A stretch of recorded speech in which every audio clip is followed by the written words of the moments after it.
Sabi nga po ninyo, public office is a public trust, no? And then, pag pinag-uusapan natin ang budget, kinakailangan talaga suriin natin yan lahat. Hindi hubat sa nagdaang pong mga budget deliberation din, gawin ko itong halimbawa, para po sa budget ng House of Representatives, 2023 budget, no? Sa NEP, 16 billion lamang.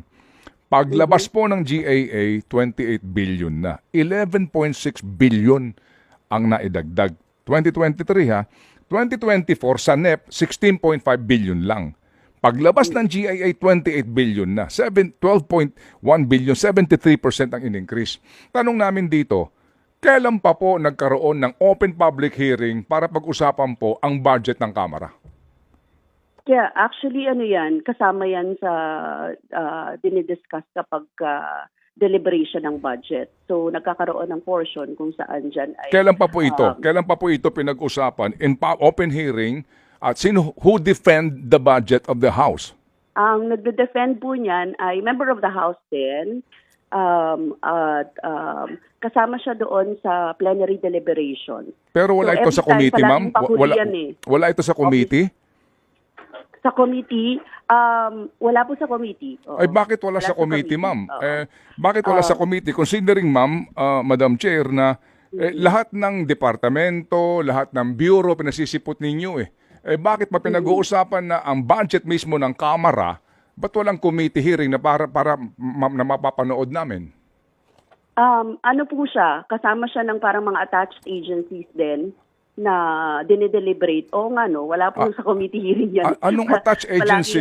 Anong attached agency? The House is one sole independent entity. Paano attached agency? Saan to naka-attach? Sa legislature, dalawa lang naman sila Senate and the House. Oo. But usually, nakalagay siya sa sa plenary deliberations nilalagay. Hindi pero wala sa committee. Wala sa committee, oo. But is that appropriate? Actually, that has been tradition. Yun. Doon tayo pupunta. Ito yung time-honored tradition. Di ba, ma'am? Ang tawag doon, time-honored tradition po ba tawag doon? Oo, but we do not believe in it. Kami sa Makabayan, we question everything. Yes, ma'am. Opo, kaya nga po kayo doon nagpoprotesta sa Office of the President, di ba? Sabi ho ninyo, bakit to? Yes. Bakit may parliamentary courtesy dito? Ba't may ganito? Dapat magtanong kami. So siguro kami ngayon na taong bayan, tatanong din, bakit ho sa Makabayan Block hindi kayo mag-invoke ng ibasura natin tong time-honored tradition o parliamentary courtesy at tumawag kayo ng committee hearing sa budget mismo ng Kamara? Actually, pwede naman i-entertain yung suggestion na yan. I will ask, pwede kami mag-meeting ng Makabayan. Opo. O kaya po, mahirap itong gawin because you will be ostracized. Siyempre, kasama yun, kabahagi yun. Palagi naman kami ostracized. Hindi na kami bago doon, Ted. Ibig sabihin, kahit naman ano gawin namin, we're in the opposition. Opo. Talaga yung Opo. Pero ma'am, just to stress the point, kayo mismo nagsasabi na walang imbitasyon ang Makabayan Block sa anumang committee hearing on the proposed budget of the House of Representatives.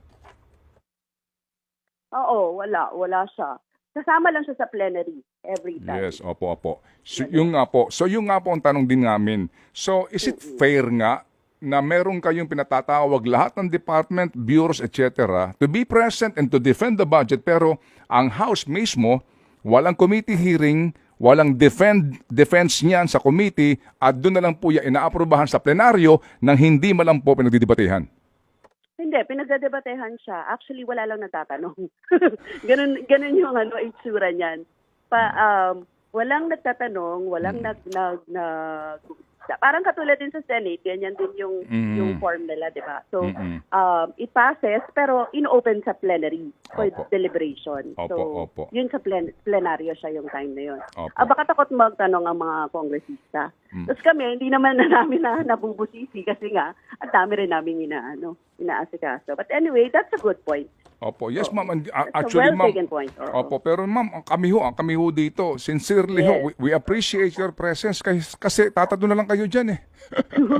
I mean, alam din po namin kung gaano kabigat ang trabaho nyo, kasi ang daming departamento, ang dami pong dapat busisiin, kayo po'y tatatlo laang, at sa panahon din po ng botohan, kami naman po'y tumatangkilik sa inyo pong consistent na boto. And we appreciate that, Madam Chair. Hindi po ako Madam Chair. Opo. At hindi ako magiging Madam Chair kasi Opo. minority ako. Yes, ma'am. Hindi po kasi dinadaan ko lang sa presiding officer na si Chacha. Okay. Third yan person Madam po Chair ako. natin, Opo, DJ opo. Chacha. Kung ako Okay. ang presiding chair, gagawin po kitang Madam Chair. Okay, sige. But I cannot do that. Okay. Oo. Anyway, sige po. So, imparting po, Ma'am Arlene, dito po, ang atin lang po, paano ho namin to ngayon maintindihan? By next week po, plenary na po ito. Yes. Opo. Oo. So, Puyat na nga opo. kami. Opo. So, plenary. Grabe, ang daming dokumento. Hindi Yes, pa ma'am. din Yes, ng ma'am. ibang mga ahensya. And sabi nga nila, ginusto mong maging miyembro niyan. So, yan ang mga kapalit niyan. Di ho ba, no ha? So, ngayon pong aming katanungan, ma'am, ito po lang naman po tanong and we will respect kung ano pong inyong sagot dito. So, do we expect the members of the Makabayan to also scrutinize the budget of the House? Oh yes, oo. Kasama din naman yon sa ating duty. We will. Kasama yun palagi, no? Opo. Sige po. So, abangan po At namin. kung sino, Ted, ang magtatanong, di syempre mag-aano pa kami, mag-aalaman pa kami sa Makabayan. Oo. Kung sino pa yung mag-aano. Opo. Ang hinahanap ko po sa inyo, yung inyong minority leader. Ay, baka sa nasa district po. Okay. Paano naging district? Party list siya. True. Sige. So true because we are True FM. Ma'am, thank you very much po.